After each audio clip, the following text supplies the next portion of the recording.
Hi viewers, welcome to Suman TV. బేసిక్గా చాలా మందికి ఏంటంటే ఐఐటి చేయాలని ఉంటుంది. బట్ ఏపీ తెలంగాణలో ఎక్కడ చూసినా కూడా ఐఐటి కోర్సెస్ అనేది చాలా రేర్గా కనబడుతూ ఉంటుంది. స్టూడెంట్స్కి కూడా అవేర్నెస్ చాలా తక్కువ ఉంటుంది. బట్ ఐఐటి అనేది ఎంత ఇంపార్టెంటో అది చదివే వాళ్ళకి, చూసే వాళ్ళకి, దా ర్యాంక్ నుంచి ఎంప్లాయ్మెంట్ తీసుకునే వాళ్ళకి మాత్రమే దాని ఇంపార్టెన్స్ తెలుస్తుంది. ఐఐటి మద్రాస్ నుంచి బీటెక్ చేసి ఏపీ తెలంగాణలో ఐఐటి కోర్సెస్ ఇస్తున్నారు. విజయవాడ, హైదరాబాద్లో ఐఐటి బీటెక్ చేసి ఏపీ తెలంగాణలో only one and only person IIT coaching ఇస్తున్న ఫస్ట్ పర్సన్ శరత్ చంద్ర గారు మాత్రమే. సో మరి ఇవన్నీ క్లారిఫై చేయడానికి ఈరోజు నాతో పాటు తోట శరత్ చంద్ర ఉన్నారు. సో అతను founder and director IIT, IAS and junior కాలేజ్కి కూడా అనమాట. సో మరి అతనితో మాట్లాడి చాలా విషయాలు తెలుసుకుందాం. Hello sir. Hi madam. Hi sir. ఎవరికైనా సరే ఒకటే ఉంటుంది సార్ బిరుదు. మీరేంటి sir IAS, IIT, junior college అన్ని కూడా శరత్ చంద్ర పేరు మీదే ఉన్నాయి. ఇవి కాకుండా ఇంకేమైనా ఉన్నాయా? ఉంది మేడం, ఇంకా ఉంది. ఇంకా ఉన్నాయి ఖాతాలో. అవును, ఇంకే ఉన్నాయి సార్. శరత్ చంద్ర జ్యుడిషియల్ అకాడమీ కూడా ఉంది. అది జడ్జి కోచింగ్ ఇస్తూ ఉంటాం. లా చేసిన వాళ్ళకి జడ్జి కోచింగ్ ఇస్తూ ఉంటాం, judicial academy. And IAS academy civils coaching ఇస్తూ ఉంటాము. అండ్ ఐఐటి అకాడమీ ఏంటంటే 10th అయిపోయిన స్టూడెంట్స్కి ఐఐటి కోచింగ్ ఇస్తూ ఉంటాం. కానీ నాకు చాలా చాలా డౌట్స్ ఉన్నాయి సార్, అవన్నీ అడిగాలి ఈరోజు మీకు. మీరు మద్రాస్లో ఐఐటి చేశారు బీటెక్ కదా, బట్ అక్కడ చేసి ఇక్కడికి రావడానికి అండ్ మీరు ఐఐటిని ఎందుకు తీసుకోవడానికి ఫస్ట్ రీజన్, అండ్ ఇక్కడ వచ్చేసి తెలంగాణలో కూడా నాకు తెలిసినంత వరకు ఈ 2 స్టేట్స్లో ఐఐటి కోచింగ్ ఇచ్చిన ఫస్ట్ వ్యక్తి మీరే అనుకుంటున్నాను. అక్కడ చదువుకున్నారు బీటెక్ ఐఐటి, అది ఇక్కడ ఎలా యూజ్ అవుతుంది ఈ ట్రైనింగ్ అకాడమీకి? ఏమైనా యూజ్ అవుతుందా? నిజం యూజ్ అవుతుంది మేడం. ఎస్, మీరు చెప్పినట్టుగానే ఐఐటిలో బీటెక్ చేసి ఐఐటి కోచింగ్ ఇచ్చే ఇన్స్టిట్యూట్ మనది ఒకటే. ఓకే. మన ఐఐటి కోచింగ్ విజయవాడ అండ్ హైదరాబాద్లో ఉన్నాయి. ఐఐటి కోచింగ్ అయితే నేను కరెక్ట్గానే చెప్పాను, ఎవరు ఐఐటి కోచింగ్స్ ఇవ్వట్లేదు. లేదు, అంటే ఐఐటిలో బీటెక్ చేసిన వాళ్ళు ఐఐటి కోచింగ్ అయితే బోత్ తెలుగు స్టేట్స్ ఎవరు ఇవ్వట్లేదు. ఫస్ట్ మీరే. ఎస్ ఎస్ ఎస్, కరెక్ట్గా చెప్పారు మేడం. ఇంకోటి మీరు అడిగినట్టుగానే నా ఎక్స్పీరియన్స్ ఐఐటి మద్రాసు బీటెక్ చేయడం వలన, అలాగే ఐఐటి ఎగ్జామ్ రాసి క్లియర్ చేశాను కాబట్టి ఆ ఎక్స్పీరియన్స్ కోచింగ్ హెల్ప్ అవుతుంది.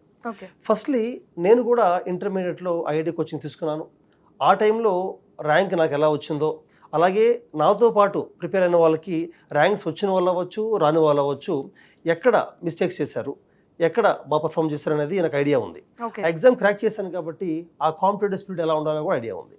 సెకండ్ థింగ్ ఏంటంటే ఐఐటి మద్రాస్ బీటెక్ చేస్తున్నప్పుడు ఆ 4 years కూడా నాతో పాటు ఎవరైతే బీటెక్ చేశారో వీళ్ళు వాళ్ళ ఇంటర్వ్యూ ఎలా చదివారు, ఐఐటి కోచింగ్ ఎలా తీసుకున్నారు, వాళ్ళ స్ట్రెంగ్స్ ఏంటి, వీక్నెస్ ఏంటి, ఎలా ప్రిపేర్ అయితే ఎగ్జామ్ ఈజీ క్లియర్ చేయొచ్చు అనే అవగాహన నాకు వచ్చింది. అండ్ ఇంకొకటి, బీటెక్ అయిన తర్వాత నేను ఐఐటి కోచింగ్ ఇస్తూనే ఉన్నాను. దానివల్ల ఎంతోమంది యావరేజ్ స్టూడెంట్స్ ర్యాంక్ కొట్టగలిగారు నా స్టూడెంట్స్. అలా కొంతమంది మంచి స్టూడెంట్స్ కూడా హార్డ్ వర్క్ చేయకపోవడం వల్ల అవ్వచ్చు, రివిజన్ లేకపోవడం అవ్వచ్చు, ర్యాంక్స్ కొట్టలేకుండా కూడా ఉన్నారు. సో ఈ ఎక్స్పీరియన్స్ కూడా నాకు చాలా వరకు తెలిసింది. ఇంకొకటి, ఈ ఎక్స్పీరియన్స్ వల్ల చెప్పలేదు ఏంటంటే ఒక యావరేజ్ స్టూడెంట్ కూడా ఖచ్చితంగా ఐఐటి ర్యాంక్ కొట్టగలరు. ఆ మెథడాలజీ నాకు ఐడియా ఉంది. నా స్టూడెంట్స్లో కూడా ర్యాంక్ కొట్టించగలిగాను ఆ రకంగా నేను. దానికి మెటీరియల్ ఏం ఫాలో అవుతారు, ఎన్ని అవర్స్ చదువుతారు, రివిజన్ ఎలా చేస్తారు, కాన్ఫిడెన్స్ లేని టాపిక్స్లో ఎలా బిల్డప్ చేసుకుంటారు కాన్ఫిడెన్స్ని, ఈ విషయాలపైన ఎక్కువగా నేను ఫోకస్ చేస్తూ ఉంటాను. Super sir. నాకు ఇంకొక డౌట్, అంటే ఇప్పుడు మీరు అంటే చాలా ఫోకస్ చేస్తారు అండ్ లోగా ఉన్న వాళ్ళని కూడా మేము తీసుకురాగలను అని అంటున్నారు కదా. ఇప్పుడు మీ దగ్గర ఆల్మోస్ట్ జూనియర్ కాలేజ్ కూడా ఉంది కదా. ఈ జూనియర్ కాలేజ్ ఏదైతే ఇంటర్మీడియట్ వాళ్ళు ఉన్నారో వాళ్ళందరినీ కూడా మీరు ఐఐటి కాలేజ్ ఉంది కదా అని చెప్పి ఐఐటిలోనే చేయిస్తారా, ఇంకా వేరే కోర్సెస్లో కూడా ఏమైనా చేపిస్తారా? మల్టిపుల్ కోర్సెస్ ఉన్నాయి మేడం. శరత్ చంద్ర జూనియర్ కాలేజ్ విజయవాడలో ఉంది. సో మనకి బాయ్స్కి, గర్ల్స్కి సపరేట్ క్యాంపసెస్, హాస్టల్స్ అన్నీ ఉన్నాయి. And I focus not only education but also other activities. For example కోకర్ యాక్టివిటీస్ కానీ, ఎక్స్ట్రా యాక్టివిటీస్ కానీ, అలాగే ఈవెన్ ఫుడ్ కూడా ఫోకస్ చేస్తాను మా హాస్టల్స్లో. ఎందుకంటే అది growing stage, 11th and 12th class పిల్లలు గ్రోయింగ్ స్టేజ్లో ఉంటారు కాబట్టి we provide very good quality food as well as infrastructure. Class rooms అని ఏసీ ఉంటాయి, డిజిటల్ బోర్డ్స్ ఉంటాయి. మీరు అడిగిన విధంగానే ఈ 10th అయిపోయాక ఇంటర్మీడియట్ ఎవరైతే మంది జాయిన్ అవుతారో వాళ్ళకి ఐఐటి కోచింగ్ డెఫినెట్గా స్ట్రెంత్ ఎక్కువగా ఉంటారు. ఎక్కువ మంది స్టూడెంట్స్ ఎంపీసీ తీసుకొని ఐఐటికి ప్రిపేర్ అవుదాం అనుకుంటారు కాబట్టి వాళ్ళ స్ట్రెంత్ ఎక్కువగానే ఉంటుంది. బాయ్స్ క్యాంపస్ అవ్వచ్చు, గర్ల్స్ క్యాంపస్ అవ్వచ్చు. కానీ దానితో పాటు కొంతమంది స్టూడెంట్స్ ఏంటంటే ఇంటర్మీడియట్తో పాటు క్లాట్ అనే ఎగ్జామ్ కూడా మన దగ్గర కోచింగ్ తీసుకుంటుంటారు. క్లాట్ అంటే లా ఎంట్రన్స్ ఎగ్జామ్ ఉంటుంది. అలాగే ఐపీ మ్యాట్ ఎగ్జామ్ కోచింగ్ తీసుకునే బ్యాచ్ ఉంటారు. To do MBA, BBA plus MBA from ఐఏఎమ్స్. అలాగే సియూఈటీ ఎగ్జామ్ ఉంటారు. అలాగే ఇంటర్తో పాటు ఐఏఎస్ ఫౌండేషన్ తీసుకునే బ్యాచెస్ కూడా ఉన్నాయి. సో మల్టిపుల్ క్యాంపసెస్లో మల్టిపుల్ బ్యాచెస్ ఉంటాయి. అయితే డెఫినెట్గా ఐఐటికి ప్రిపేర్ అయ్యే స్టూడెంట్స్ స్ట్రెంత్ ఎక్కువగానే ఉంటుంది. Super. And one more question, ఇప్పుడు చాలామంది ఏంటంటే 10th క్లాస్లో చాలా బాగా చదువుతారు, మంచి టాప్ ర్యాంక్స్ వస్తాయి, బట్ ఐఐటి దగ్గరికి వచ్చేసేటప్పటికి చాలా డౌన్ అయిపోతూ ఉంటారు. 10th వచ్చేటప్పటికి అంత టాప్ ర్యాంక్లో ఉన్న వాళ్ళు ఈ ఇంటర్మీడియట్ ఐఐటి కోర్స్ దగ్గరికి వచ్చేటప్పటికి ఎందుకు డల్ అయిపోతారంటారు? అది కోర్సులో ప్రాబ్లమా, స్టూడెంట్స్లో ప్రాబ్లం ఉంటుందా? రెండు అని చెప్పొచ్చు మేడం. ఇందులో ఏమవుతుందంటే మీరు అడిగినట్టుగానే 10th క్లాస్ దాకా బాగా చదవడం అంటే మన ఉద్దేశంలో 10th మార్క్స్ బాగా రావడం. 10th మార్క్స్ బాగా వచ్చినంత మాత్రాన అతను ఐఐటి ఎగ్జామ్ క్లియర్ చేసే టైప్ ఆఫ్ స్పిరిట్ ఉందని చెప్పలేం. ఎందుకంటే వాళ్ళు చదివిన స్కూల్ పట్టవచ్చు, ఎగ్జామినేషన్ సిస్టమ్ కూడా కొన్ని బోర్డ్ ఎగ్జామ్స్ ఎలా ఉంటాయంటే బాగా బై హార్ట్ చేసినా కూడా మార్క్స్ స్కోర్ చేయగలం. అలాగే కొన్ని స్కూల్స్లో స్టూడెంట్స్ కూడా బేసిక్స్ ఫౌండేషన్ని స్ట్రెంథెన్ చేసుకోకుండానే దానిపైన బిల్డింగ్ కట్టుకుంటూ వెళ్తారు. అటువంటి వాళ్ళు కూడా ఇంటర్కి వచ్చినప్పుడు కొలాబ్స్ అయ్యే అవకాశం ఉంటుంది. But at the same time 10thలో బాగా పర్ఫామ్ చేసినా చేయకపోయినా ఇంటర్మీడియట్లో బాగా పర్ఫామ్ చేయొచ్చు. ఫర్ ఎగ్జాంపుల్ ఒకటి అడిగినట్టుగా టాప్ స్టూడెంట్స్ 10thలో బాగా చదివిన స్టూడెంట్స్ ఇంటర్లో పర్ఫామ్ చేయలేకపోవడానికి కారణం ఇంటర్లో అంటే ఐఐటీలో ఒకటి బేసిక్స్ స్ట్రాంగ్గా లేకపోవడం, రెండు కాంపిటేటివ్ ఎగ్జామ్స్కి కావాల్సిన type of attitude multiple choice క్వశ్చన్స్ని సాల్వ్ చేసే విధానం వాళ్ళకి తెలియకపోవడం స్కూల్ లెవెల్లో, మూడు వాళ్ళు ఇంటర్కి వచ్చిన తర్వాత ఇంటర్మీడియట్లో ఇంటెలిజెంట్ అయినప్పటికీ కూడా హార్డ్ వర్క్ చేయకుండా ఉండడం. ఎందుకంటే ఐఐటీలో ర్యాంక్ రావాలంటే ఇంటెలిజెన్స్ ఒకటి, ఇన్స్పిరేషన్, కాన్ఫిడెన్స్ ఒకటి, హార్డ్ వర్క్ మూడు ఉండాలి. ఓన్ ఇంటెలిజెన్స్తోనే ర్యాంక్ కొట్టగలని చెప్పలేం. ఫర్ ఎగ్జాంపుల్ చాలామంది స్టూడెంట్స్కి ఇంటెలిజెన్స్ యావరేజ్గా ఉన్న హార్డ్ వర్క్ చేస్తారు, మోటివేషన్, కాన్ఫిడెన్స్ ఉంటాయి, వాళ్ళు ర్యాంక్స్ కొడతారు. అలాగే మంచి స్టూడెంట్స్ ఇంటెలిజెన్స్ ఎక్కువ ఉన్న హార్డ్ వర్క్ లేకపోవడం వల్ల అవ్వచ్చు, లేదా మోటివేషన్ లేకపోవడం అవ్వచ్చు, ర్యాంక్స్ తగ్గుతూ ఉంటాయి. ఈవెన్ చాలా కాలేజెస్లో క్లాస్ రూమ్లో లార్జ్ స్ట్రెంత్ ఉండడం వల్ల ఎక్కువ మందిని కలిపి కూర్చోబెట్టడం వల్ల కూడా ఇండివిజువల్గా స్టూడెంట్స్ పైన ఫోకస్ చేయలేకపోతూ ఉంటారు. దానివల్ల కూడా స్టూడెంట్స్ ట్రాక్ తప్పే అవకాశం ఉంటుంది. సో పర్సనల్ మెంటర్షిప్ అనేది చాలా అవసరం. అంటే ఇండివిజువల్గా ఎవ్రీ స్టూడెంట్ని ఐడెంటిఫై చేసి వాళ్ళ స్ట్రాంగ్ ఏరియాస్ తెలుసుకోవాలి, వీక్ ఏరియాస్ తెలుసుకోవాలి, ఎగ్జామ్స్ ఎలా పర్ఫామ్ చేస్తున్నారో ఐడెంటిఫై చేస్తూ రెగ్యులర్ కౌన్సిలింగ్ చేస్తూ ముందుకెళ్తేనే 10th దాకా మంచి స్టూడెంట్స్ కూడా ఐఐటి ర్యాంక్ వచ్చే అవకాశం ఉంటుంది. నాకు ఇంకొక డౌట్ సార్, మీరు స్టార్టింగ్లో ఒక పాయింట్ చెప్పారు గుర్తుందా, అంటే లోగా ఉన్న పీపుల్ కూడా మేము ఐఐటి చేయించగలం, ర్యాంక్స్ తీసుకురాగలం అన్నారు. అంటే అంత లో ఉన్న స్టూడెంట్స్ని మీరు ఎలా షార్ప్ చేయగలుగుతారు? ఆ టిప్స్ ఏమైనా చెప్తారా? టిప్స్ మేము ఖచ్చితంగానే 10th దాకా యావరేజ్ స్టూడెంట్స్ని కూడా ఇంటర్మీడియట్లో ఐఐటి కోచింగ్ మనం కానీ వాళ్ళకి తగ్గట్టుగా వాళ్ళు నచ్చే విధంగా ఇస్తే ర్యాంక్ కొట్టించవచ్చు. శరత్ చంద్ర ఐఐటి అకాడమీలో కూడా నాతో పాటు మా ఫ్యాకల్టీ మెంబర్స్ అందరూ కూడా, ఫర్ ఎగ్జాంపుల్ కెమిస్ట్రీకి ఎన్జే రెడ్డి అని చెప్పి, he was professor of chemistry, he has done PhD in chemistry and he experience 35 years. అతను వచ్చితే మా ఫిజిక్స్ ఫ్యాకల్టీ రాజేంద్ర అని చెప్పి, అతను NIT క్యాలికట్లో he has done engineering physics and then now is teaching for the physics for IIT అనమాట. ఇలాగే maths faculty కానీ వీళ్ళందరూ కూడా we believe in the same philosophy. ఆ ఫిలాసఫీ ఏంటంటే ఫస్ట్ థింగ్ 10th క్లాస్ దాకా స్టూడెంట్ పర్ఫార్మెన్స్ ఏంటో మేము పక్కన పెడతాం, ఆలోచించాం. అంటే వాళ్ళు వచ్చినప్పుడు ఇంటర్మీడియట్కి వీళ్ళు టాప్ స్టూడెంట్స్, వీళ్ళు డల్ స్టూడెంట్స్ ఐడెంటిఫై చేయం. We start everybody at the same level. First ఏం చేస్తామంటే 8th, 9th, 10th క్లాసెస్లో ఉన్న మ్యాథ్స్, ఫిజిక్స్, కెమిస్ట్రీలో ఫౌండేషన్ అంతా స్ట్రెంథెన్ చేస్తాం. ఎందుకంటే వాళ్ళు ఎక్కడ చదివినప్పటికీ కూడా మ్యాథ్స్, ఫిజిక్స్, కెమిస్ట్రీలో కొన్ని కాన్సెప్ట్స్ మిస్ అయ్యి ఉండొచ్చు కాన్సెప్ట్స్ని వాళ్ళ స్కూల్లో. సో వాటిని రివైజ్ చేస్తాం, స్ట్రెంథెన్ చేస్తాం. దీన్ని మేము బ్రిడ్జ్ కోర్స్ అంటాం, ఫస్ట్ స్టెప్. సెకండ్ థింగ్ ఏంటంటే క్లాస్ రూమ్ స్ట్రెంత్ తక్కువ పెడతాం. ప్రతి స్టూడెంట్తో కూడా వీక్లీ 3 times మాట్లాడతాం. అంటే ఓన్లీ క్లాస్ చెప్పడమే కాకుండా కౌన్సిలింగ్ చేస్తూ ఉంటాం. అతను ఎగ్జామ్ పర్ఫార్మెన్స్ ఐడెంటిఫై చేసి అతనితో మాట్లాడినప్పుడు ఏ సబ్జెక్ట్స్లో ఏ టాపిక్స్లో వీక్గా ఉన్నో తెలుసుకొని ఆ టాపిక్స్లో అతనికి ఇచ్చే అసైన్మెంట్స్, ఆ బాయ్ ఆర్ గర్ల్ స్టూడెంట్కి ఇచ్చే అసైన్మెంట్స్ లెవెల్ తగ్గించేస్తాం బాగా. ఫర్ ఎగ్జాంపుల్ స్టాయికోమెట్రీ కెమిస్ట్రీలో స్టూడెంట్ కొంచెం వీక్గా ఉన్నాడు అనుకుందాం, ఇంకో స్టూడెంట్ బాగా స్ట్రాంగ్ ఉన్నాడు అనుకుందాం. స్ట్రాంగ్గా ఉన్న స్టూడెంట్కి ఇచ్చే ప్రాబ్లమ్స్ ఒకలా ఇస్తాము so that he can solve them. వీక్గా ఉన్న స్టూడెంట్కి కొంచెం లెవెల్ డౌన్ చేసి సింపుల్ ఇస్తాం. దానివల్ల అవి సాల్వ్ చేసుకుంటూ కాన్ఫిడెన్స్ బిల్డప్ అవ్వాల్సిన అవకాశం దొరుకుతుంది అతనికి. అలాగే ఎగ్జామ్ పేపర్స్లో కూడా ఎవరైతే బాగా పర్ఫామ్ చేయలేకపోతున్నారో వాళ్ళకి పెట్టే ఎగ్జామ్ క్వశ్చన్ పేపర్స్ కొంచెం సింపుల్ లెవెల్లో ఉంటాయి. దానివల్ల వాళ్ళు కాన్ఫిడెన్స్ బిల్డప్ చేసుకోగలుగుతారు.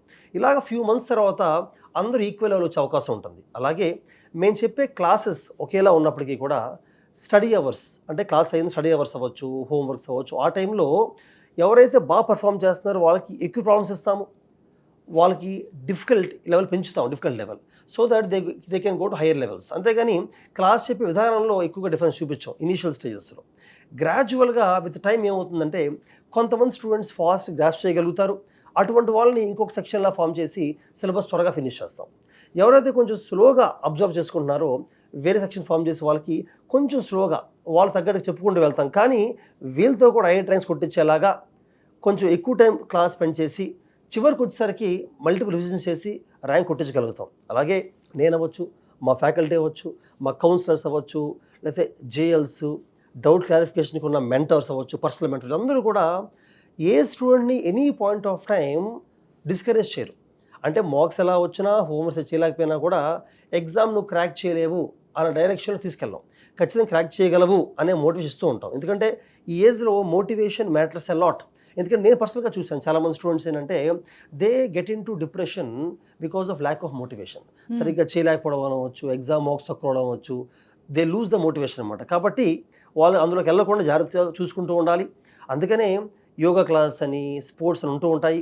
అలాగే ఈ ఏజ్లో ఉన్న పిల్లలకి వాళ్ళ ఎనర్జీని బయటికి చూపించే కొన్ని ప్లాట్ఫామ్స్ ప్రొవైడ్ చేయాలి. డిబేటింగ్ అని, ఎలక్యూషన్ అని, మాక్ పార్లమెంట్ అని, స్పోర్ట్స్ అని అప్పుడప్పుడు weekly once or twice they have to participate in that. అందుకని శరత్చంద్ర జూనియర్ కాలేజ్లో we focus on these things also. We sometimes send them to out side competitions. అలాగే olympiad exams రాయిస్తూ ఉంటాము so that వాళ్ళలో ఉన్న competitive spirit పెరుగుతూ ఉంటుంది. అలాగే girls స్టూడెంట్స్కి అయితే 10% కోటా ఉంటుంది ఐఐటీస్లో. కాబట్టి గర్ల్స్ స్టూడెంట్స్కి ఏంటంటే ఈజీగా ర్యాంక్ వచ్చే అవకాశం ఉంటుంది. అలాగే స్టూడెంట్స్కి ఐఐటీస్లో నేను రాసినప్పుడు కన్నా ఇప్పుడు సీట్స్ పెరిగాయి. ఆల్మోస్ట్ 17,000 సీట్స్ ఉన్నాయి ఇప్పుడు. సో ర్యాంక్ రావడం ఈజీ కూడా. అలాగే ఐఐటీలో ర్యాంక్ రావడం మిస్ అయినా అదే ప్రిపరేషన్తో జేఈ మెయిన్స్తో ఎన్ఐటీలో కూడా సీట్ కొట్టచ్చు. మా స్టూడెంట్స్ చాలామంది ఐఐటీలో ఫస్ట్ టైం మిస్ అయినా కూడా మంచి మంచి ఎన్ఐటీస్ ర్యాంక్స్ కొట్టారు ఎన్ఐటీస్లో. అలాగే బిట్స్కి ఎక్కువ కోచింగ్ సెంటర్స్ కోచింగ్ ఎందుకు ఇవ్వంటే ఈ బిట్సెట్ ఎగ్జామ్లో మ్యాథ్స్, ఫిజిక్స్, కెమిస్ట్రీతో పాటు అరిథమెటిక్, రీజనింగ్, ఇంగ్లీష్ కూడా ఉంటాయి. కొంచెం జనరల్ అవేర్నెస్ కూడా అవసరం. కానీ మన దగ్గర ఇందాక చెప్పిన విధంగానే శరత్చంద్ర జూనియర్ కాలేజ్లో ఐఐటి కోచింగ్ అనే కాకుండా, అంటే ఐఐటి ప్రిపేర్ అయ్యే వాళ్ళే కాకుండా క్లాట్ ఎగ్జామ్ అని, ఐపీ మ్యాట్ అని, సియూఈటీ అని, ఐఏఎస్ ఫౌండేషన్ అని ఇలాంటి కోర్సులు ఉండడం వలన మంచి English faculty, arithmetic, reasoning faculty, general awareness faculty ఉంటారు. సో వాళ్ళతో ఈ టాపిక్స్ చెప్పించడం వలన బిట్స్లో కూడా ర్యాంక్ కొట్టగలుగుతారు. అంటే ఐఐటి కోచింగ్తోనే ఐఐటి లేదా ఎన్ఐటి మిస్ అయినా బిట్స్ కొట్టగలుగుతారు. లేదా ఎంసెట్, చాలామంది ఎంసెట్ తక్కువగా చూస్తారు, కానీ దట్ ఈస్ నాట్ రైట్. ఎందుకంటే ఎంసెట్లో కూడా ఆంధ్ర యూనివర్సిటీ అని మంచి మంచి డీమ్డ్ యూనివర్సిటీస్ కూడా ఉన్నాయి, which are almost equal to some colleges are equal to BITS Goa, BITS Hyderabad, equal colleges అవన్నీ కూడా. అందుకని అవి కూడా రాయాల్సిన అవసరం ఉంది. అలాగే డిఫెన్స్ వెళ్దాం అనుకున్న వాళ్ళు సేమ్ మ్యాథ్స్, ఫిజిక్స్, కెమిస్ట్రీ నాలెడ్జ్తోనే ఎన్డీఏ ఎగ్జామ్ రాసి they can become officers in the defence service also. అలాగే మెటీరియల్ సెలెక్షన్ ఎక్కువ మంది చేసే మిస్టేక్ ఏంటంటే యావరేజ్ స్టూడెంట్స్కి మనం బేసికల్గా ఐఐటి ఎగ్జామ్లో ఎక్కువ బుక్స్ చదవాలి అని చెప్పడం వలన కూడా the actually their confidence comes down. మా దగ్గర ఎలా ఉంటుందంటే we maintain very limited books, limited number problems. వాళ్ళకి టైం ఉండేది 2 ఇయర్సే. ఈ 2 ఇయర్స్లో మల్టిపుల్ బుక్స్ వాళ్ళ మీద పడేసి మనం అన్ని చదవమని చెప్పడం కరెక్ట్ కాదు. ఎవరో 2-3 పిల్లలకి ఐక్యూ ఎక్కువ ఉంటుంది, వాళ్ళ వరకు ఎక్కువ బుక్స్ నుంచి ఎక్కువ ప్రాబ్లమ్స్ సాల్వ్ చేయాల్సిన అవసరం ఉండొచ్చు. బట్ రిమైనింగ్ స్టూడెంట్స్కి వి కన్సాలిడేట్ లిమిటెడ్ మెటీరియల్తో, లిమిటెడ్ ప్రాబ్లమ్స్తో ప్రోగ్రెసివ్గా లో లెవెల్ నుంచి మొదలుపెట్టి పెంచుకుంటూ వెళ్తూ ఉంటాం అనమాట. దానివల్ల యావరేజ్ స్టూడెంట్ ర్యాంక్ కొట్టగలుగుతాడు. అలాగే రివిజన్ 24 మంత్స్లో 14 మంత్స్లోనే సిలబస్ మొత్తం ఫినిష్ చేసి లాస్ట్ 10 మంత్స్లో మల్టిపుల్ టైమ్స్ రివిజన్ చేస్తూ ఉంటాం ఐఐటి ఎగ్జామ్కి. మేము మేబీ మాకు ఐఐటీలో సక్సెస్ రావడానికి కానీ మా దగ్గర చదివే యావరేజ్ స్టూడెంట్స్ కూడా ఖచ్చితంగా ఐఐటి మేము కొట్టించగలము అన్న కాన్ఫిడెన్స్ రావడానికి కారణం కూడా ఈ మల్టిపుల్ రివిజన్సే. First time, second time, third time రివిజన్కి వచ్చేసరికి ఏమవుతుందంటే అగైన్ రివిజన్ అనేసరికి చాలామంది కాన్సెప్ట్ని క్లాస్ రూమ్లో చెప్పి రివిజన్కి వచ్చేసరికి ఓన్లీ ప్రాబ్లమ్ సాల్వ్ చేస్తుంటారు. But that is not right. రివిజన్లో కూడా మనం వాళ్ళతో ప్రాబ్లమ్స్తో పాటు ఇంపార్టెంట్ ఫండమెంటల్స్, బేసిక్స్ని రివైజ్ చేయాలి. ఫర్ ఎగ్జాంపుల్ కెమిస్ట్రీలో ఇందా చెప్పే విధంగా స్టాయికియోమెట్రీ ఉందనుకోండి, అది ఫండమెంటల్ ఫౌండేషన్. అందులో కొంతమంది వీక్గా ఉండి తర్వాత బిల్డప్ చేసుకుని వెళ్తారు, అది పనిచేయదు. ఎందుకంటే ఆ మోల్ రేషియోస్ కానీ లేకపోతే బ్యాలెన్సింగ్ ఈక్వేషన్స్ కానీ అది ఇన్ఆర్గానిక్ కానీ ఆర్గానిక్ కానీ ఫిజికల్ కానీ చాలా ఇంపార్టెంట్. సో అందులో ఎక్కువ టైం స్పెండ్ చేయాలి. ఫిజిక్స్ ఉంది ఫర్ ఎగ్జాంపుల్, క్లాసికల్ మెకానిక్స్లో న్యూటన్స్ 3 లాస్ అనేవి చాలామంది ఓన్లీ ఫార్ములా నేర్చుకొని ముందుకెళ్తూ ఉంటారు. వాళ్ళు ఎంత కష్టపడినా ర్యాంక్ రాదు.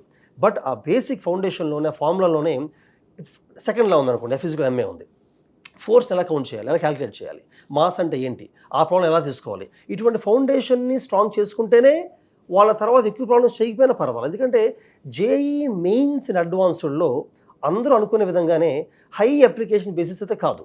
లాస్ట్ 2 years నుంచి ప్రాబ్లం లెవెల్స్ తగ్గాయి. ఓన్లీ ఫండమెంటల్స్ మాత్రమే టెస్ట్ చేస్తున్నారు. సో ఫండమెంటల్స్ కానీ స్ట్రాంగ్ అవ్వగలిగితే ప్రాబ్లమ్స్ హై లెవెల్ ప్రాబ్లమ్స్ చేయలేకపోయినా కూడా జేఈ మెయిన్స్ అడ్వాన్స్ని క్లియర్ చేయొచ్చు. అలాగే మ్యాథమెటిక్స్లో కూడా డిఫరెన్షియేషన్ అనేది ఫండమెంటల్ థింగ్. ఒక ఫంక్షన్ని డెరివేటివ్ ఎలా కనుక్కోవాలి అనే దాని మీద ఎక్కువ టైం స్పెండ్ చేయాలి. సో నిన్న చెప్పిన విధంగా ఫిజిక్స్ న్యూటన్స్ అవ్వచ్చు, మ్యాథ్స్ డెరివేటివ్స్ అవ్వచ్చు, కెమిస్ట్రీలో స్టాకియోమెట్రీ అవ్వచ్చు. ఇటువంటి ఫౌండేషన్ మీద ఎక్కువ టైం స్పెండ్ చేస్తాం కాబట్టి మేము మా స్టూడెంట్స్ ఏంటంటే అప్లికేషన్ ఓరియంటెడ్ ఎక్కువ చేయలేని యావరేజ్ స్టూడెంట్స్ కూడా ఫండమెంటల్ స్ట్రాంగ్గా ఉండడం వలన, మోటివేటెడ్గా ఉండడం వలన, ఎప్పుడు మేము వాళ్ళని ఎంకరేజ్ చేస్తూ ఉండడం వలన వాళ్ళకి వాళ్ళ లెవెల్ని మైండ్లో పెట్టుకొని బేసిక్ లెవెల్ ప్రాబ్లమ్స్ ఇచ్చి అసైన్మెంట్స్ ఎగ్జామ్స్ సపరేట్గా ఆర్టిఫిషియల్ ఇంటెలిజెన్స్ యూజ్ చేసి వాళ్ళ లెవెల్ తగ్గ ప్రాబ్లమ్స్ స్టార్ట్ చేసి అక్కడి నుంచి ఇంప్రూవ్ చేసుకుంటూ వెళ్ళడం వలన ఖచ్చితంగా యావరేజ్ స్టూడెంట్ కూడా ర్యాంక్ కొట్టించగలము అని కాన్ఫిడెన్స్ ఉంది. అలా కొట్టించాం కూడా మేము, అలా కొట్టించాం. Super, thank you sir, thank you so much. కాకపోతే ఏంటంటే బీటెక్ చేశారు కదా, బీటెక్లో చాలామంది ఏమనుకుంటారంటే ఏదైనా మంచి కోర్సెస్ చేయడము, లేకపోతే ఐటీకి సంబంధించి ఇప్పుడు యూత్ అంతా ఏంటంటే ఆఫ్టర్ బీటెక్ తర్వాత, ఆఫ్టర్ డిగ్రీ తర్వాత ఎక్కువగా ఇన్ఫర్మేషన్ టెక్నాలజీ సాఫ్ట్వేర్ కంపెనీస్ మీద పడుతూ ఉంటారు. బట్ మీరు ఐఐటీని చూస్ చేసుకోవడానికి మెయిన్ రీజన్ ఏంటి? నేను బీటెక్ చేసిన తర్వాత నేను కూడా కొంతకాలం డెలాయిట్ యూఎస్ఏలో జాబ్ చేశాను మేడం. చూసారా? అయితే అయితే అయితే నాకు ఇండియాలో ఉన్న కాంపిటేటివ్ ఎగ్జామ్స్, అది ఐఏఎస్ కోచింగ్ అవ్వచ్చు, ఐఐటి కోచింగ్ అవ్వచ్చు, జ్యుడిషియల్ అవ్వచ్చు, ఈ కాంపిటేటివ్ ఎగ్జామ్స్కి వాటిని క్లియర్ చేయడానికి ఓన్లీ టాప్ స్టూడెంట్సే ఉండాలి, కొన్ని కోచింగ్ సెంటర్స్లో మెరిట్ని ఎంకరేజ్ చేస్తూ ఉండడం చూశాను. But I'm against that. నా ఉద్దేశంలో ఏ స్టూడెంట్ అనే క్రాక్ చేయగలరు. సో ఆ కాన్ఫిడెన్స్తోనే యావరేజ్ స్టూడెంట్స్తో కూడా ర్యాంక్ కొట్టేసే కాన్ఫిడెన్స్తోనే, ఎందుకంటే when I prepare for this exams I saw average students scoring better than me also. దాంతోనే start this coaching centres as well as ఈ అకాడమీస్. ఐఏఎస్ ఐఐటి డిఫరెంట్ అయినప్పటికీ philosophy is same. Any competitive ఎగ్జామ్కి philosophy is same. Material selection కానీ, faculty కానీ, approach towards exam కానీ, revision ఎలా చేయాలి కానీ, ఎగ్జామ్ రాసే స్పిరిట్ కానీ ఆల్మోస్ట్ సేమ్గా ఉంటాయి. అందుకనే we are successful in all these competitive exams. All the very best sir, and nice talking to you. అంటే స్టూడెంట్స్కి ఒక మంచి ఇన్ఫర్మేషన్ అండ్ మంచి కెరియర్ని ప్రజెంట్ చేస్తున్నారు. Thank you a lot. Thank you madam. మరి చూసారు కదా, ఐఐటి అనేది ఎంత ఇంపార్టెంటో మనం ఇందాక అనుకున్నాం. బట్ మనం ఈరోజు లైవ్లో సార్ చెప్పిన ప్రతి ఒక్క వర్డ్ విన్నాం. వాళ్ళు ఎలా ట్రైన్ చేస్తున్నారు పిల్లల్ని, స్టూడెంట్స్కి ప్రెషర్ లేకుండా ఎంత క్లియర్గా, ఎంత క్లీన్గా వాళ్ళు ఎక్స్ప్లెయిన్ చేశారో, వాళ్ళు ఎలా ఇంజెక్ట్ చేస్తున్నారో సబ్జెక్ట్ని కూడా, ఇవన్నీ మనం లైవ్లో చూసాం. కాబట్టి ఖచ్చితంగా ఐఐటి చేయాలనుకున్న ప్రతి ఒక్కరు కూడా కింద ఏదైతే మేము స్క్రోల్ చేస్తున్నామో ఆ కాంటాక్ట్ నెంబర్కి కాంటాక్ట్ అవ్వండి. ఇప్పుడే అడ్మిషన్స్ తీసుకోండి, సూపర్ స్టూడెంట్స్ అవ్వండి. Thank you.